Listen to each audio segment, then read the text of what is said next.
मडक फुटन का अर्ध. देवा एकदा मोकळा होऊन आलो म्हणजे बरं वाटन रे.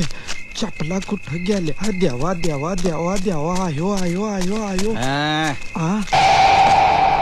ए बाबा हो, अरे ह्याला तरी जाऊ द्या का नाही. ए तुझी पाठ सोडायची नाही असा हुकूम आहे आम्हाला. अरे बाबा पळून नाही चालू कुठं, लगेच येतो जाऊन मोकळा होऊन. हे काय नाही बाबा, आमची नोकरी जाईल. अरे काय येडे आहेत का काय रे तुम्ही? काय ह्याला जात नाही का कधी? काय हे लागतच नाही तुम्हाला? असं नका करू. अरे केवढं सुख असतं माहितीये का तुम्हाला आयुष्यात.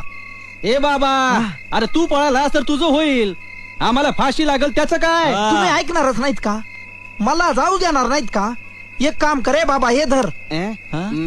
चला माझ्या संग दोघं. तू पाणी वर, तू पाहत बस. अरे पाणी अरे कुठं चाललाय? जाऊ रे.